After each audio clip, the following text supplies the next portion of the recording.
Before we begin, hello everyone and welcome. Please be advised that this story contains vivid descriptions and imagery involving snakes, particularly pythons. If you have a fear of snakes or find such content unsettling, we want to make sure you're aware before continuing. If you enjoy captivating tales filled with mystery and suspense, don't forget to subscribe to our channel and give this video a like to support us. Now sit back and let's dive into the story. The Secrets of the Sacred River. By the time Ada returned to Chidinma's family home, the sun was high in the sky, casting warm golden rays over the village. Chidinma was sitting under the shade of a mango tree, sorting cassava roots into a woven basket. Her face lit up as Ada approached, but her expression quickly shifted to one of curiosity. "Where have you been?" Chidinma asked, brushing her hands on her wrapper. "I woke up and you were gone." Ada hesitated for a moment, her mind racing. She forced a smile and replied, "Oh, I was just walking around, enjoying the sound of birds singing and the beauty of the village. Your home is so peaceful, it's nothing like the noisy city." Chidinma raised an eyebrow, clearly suspicious. "You wandered alone. You should have woken me. This place has so many hidden gems. I would have shown you around." Ada quickly nodded, relieved to steer the conversation away from her early morning encounter. "You're right. I should have. Maybe tomorrow you can take me on a proper tour." "Tomorrow?" Chidinma laughed, standing up and brushing her wrapper again. "Why wait? I'll take you around first thing in the morning. You haven't seen the half of our village yet." The next morning, true to her word, Chidinma led Ada through the breathtaking landscapes of her village. They climbed rolling hills where the air was cool and crisp, offering a panoramic view of the lush greenery below. They trekked to a waterfall hidden deep within the forest, its cascading waters roaring like thunder as they crashed into a clear pool below. They marveled at streams that trickled from the mouths of ancient rocks, their flow so pure it seemed untouched by time. Ada's mouth fell open at every turn. "Chidinma," she said breathlessly, "your village is beautiful beyond words. It's like something out of a legend." Chidinma smiled proudly. "We are surrounded by the blessings of the gods. Has always been this way. That's why we call our home the Ancient Kingdom." Later in the day, Chidinma took Ada to the village stream. As they approached, Ada felt her heart quicken. Her feet hesitated at the sight of the familiar sparkling waters, the memories of her encounter with Madhu rushing back like a flood. "This is our village river," Chidinma said, her voice laced with reverence. "We call it the Sacred River." Ada swallowed hard, trying to keep her composure. "Sacred?" she asked, feigning curiosity. "Yes," Chidinma replied. "There's a reason we hold it in such high regard. The river doesn't harm us, its people, unless someone commits an abomination." Ada stiffened. "What kind of abomination?" Chidinma leaned closer, her voice dropping as though sharing a grave secret. "In our land, the gods have rules. If you break those rules, you invoke their anger. For example, if you sleep with your brother, father, cousin, or anyone related to you, it's an abomination. If you raise your hand against your mother or father, it's an abomination. If you force yourself upon another, that too is an abomination. The gods do not tolerate such acts." Ada nodded slowly, her mind racing with the weight of the words. "What happens if someone breaks these rules?" Chidinma continued, her tone more serious now. "It's said that long ago, our land was governed directly by the gods themselves. They set these rules to ensure we lived in peace and harmony. If you commit such an act, the gods may demand a cleansing ritual to wash away their anger. Without it, anyone who steps into this river will be lost." "Lost?" Ada pressed, her voice trembling slightly. "Yes," Chidinma said simply. "The river swallows them whole. But if the abomination requires forgiveness, one must first seek it. Only then can they be cleansed in this river to be free of the gods' wrath." Ada felt a chill run through her, the memory of the Queen Mother's chilling warning echoing in her mind. "And what about the sacred market day?" Why can't anyone visit the river then? Chidinma hesitated, her expression growing uneasy. That day is reserved for the water god, she said, glancing at the stream as though expecting to see something emerge. It's said the god comes out to shower. That's all I know. Honestly, I don't like to talk too deeply about the gods. These traditions existed long before we were born. Some things are better left alone. Ada nodded, hiding her unease. Her gaze lingered on the water, and for a moment she thought she saw a faint ripple, too deliberate to be caused by the current. She quickly looked away. Let's head back, Chidinma said abruptly. We're returning to school this evening. We have early classes tomorrow. Ada forced a smile. All right, lead the way. As they made their way back, Chidinma chatted cheerfully, oblivious to the storm raging in Ada's mind. Ada said nothing of her encounter with Madhu, nor of the Queen Mother's mark now faintly glowing beneath her sleeve. The forest whispered as they passed, as though aware of the secrets Ada carried. Though she was leaving the village, she couldn't shake the feeling that her connection to the sacred river, and its enigmatic guardian, was far from over. That evening, as they boarded the vehicle back to school, Ada glanced at the distant hills, the waterfalls, and the shimmering river. The beauty of the ancient kingdom had captured her heart, but its mysteries weighed heavily on her soul. She clenched her fists, Madhu's words echoing in her mind. Your heart is faint to overcome what is coming. The whisper of the gods as the vehicle rumbled toward the city. Ada leaned back in her seat with a small, triumphant smile. The lush greenery of the village blurred into the distance, replaced by the urban sprawl of the town. She felt lighter, as though she had left the weight of the gods' whispers behind. Finally, she muttered under her breath, I'm free. The power of the gods doesn't reach beyond the village. Chidinma, seated beside her, raised a brow. What are you mumbling about over there? Ada shook her head quickly, laughing it off. Nothing. Just thinking about how good it feels to be back on the road. It's like a weight has been lifted. Chidinma chuckled. You city girls. You'll never understand village life. Ada joined in the laughter, but deep down, unease lingered in her chest. She couldn't quite convince herself that she had truly escaped. Campus life resumed as normal. Lectures, assignments, and study sessions filled their days. At night, Ada and Chidinma burned the midnight oil, poring over textbooks in the small room they shared. One such night, as they sat at their desk, the room quiet except for the occasional rustle of pages, a voice called softly. Ada. Ada froze, her pen hovering midair.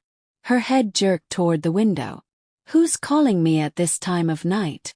Chidinma glanced up, frowning. What are you talking about? No one's calling you. You didn't hear that. Ada's voice trembled slightly. Chidinma raised a brow.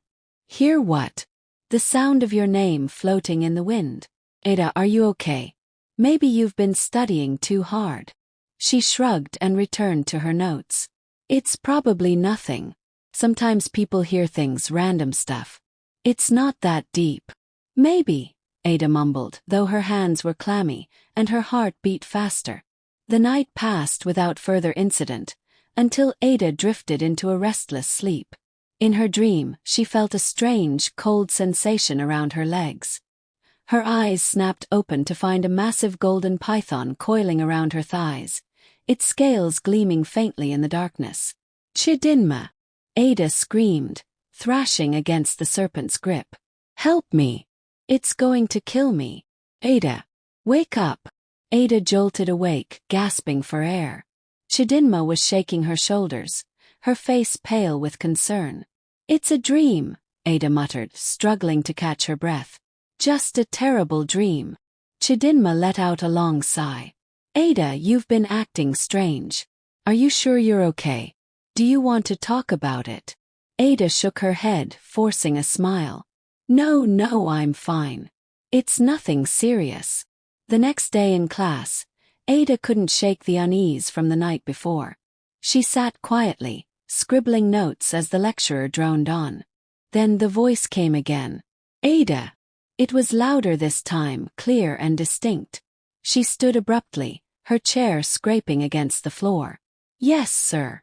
The room went silent. The lecturer stared at her, confused. Yes, what? You called my name, Ada said, her voice trembling. The lecturer adjusted his glasses. No, I didn't. Whispers erupted around her as she slowly sat back down, her face burning with embarrassment. Minutes passed, and the voice came again. Ada! She stood again, this time with more urgency. Sir, I heard it again. You called me. The lecturer frowned, his patience thinning. Ada, I assure you I have not called your name. Are you feeling all right? Murmurs rippled through the class, and Chidinma gave her a concerned look. I'm sorry, Ada mumbled, sitting down once more. But when the voice came a third time, it broke her completely. Ada!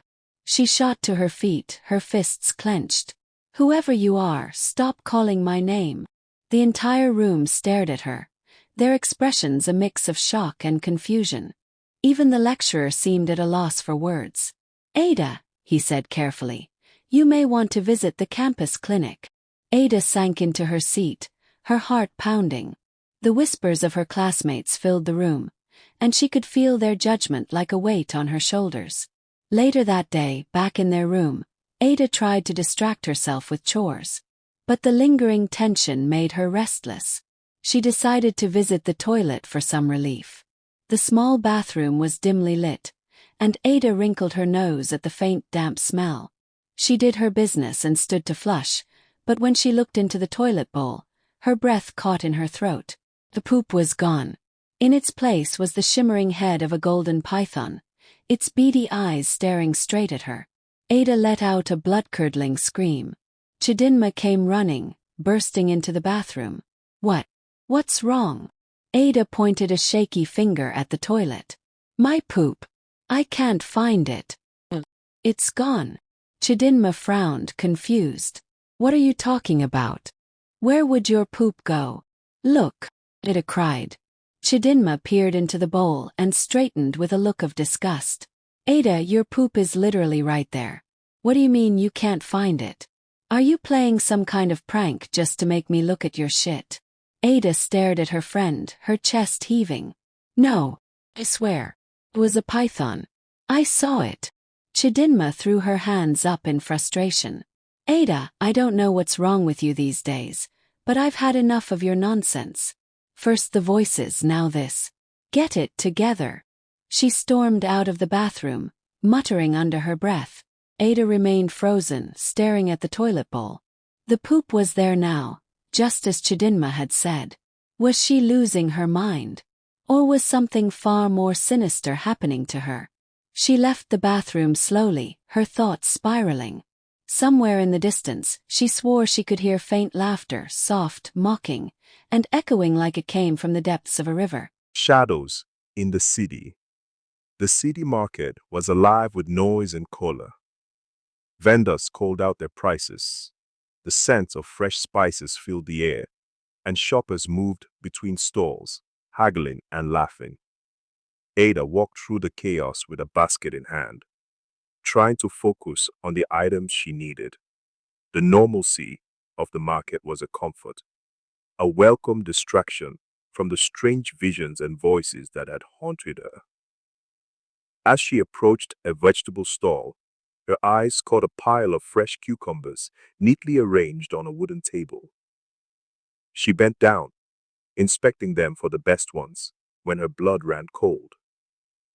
In the middle of the pile, nestled among the green cucumbers, was a massive python.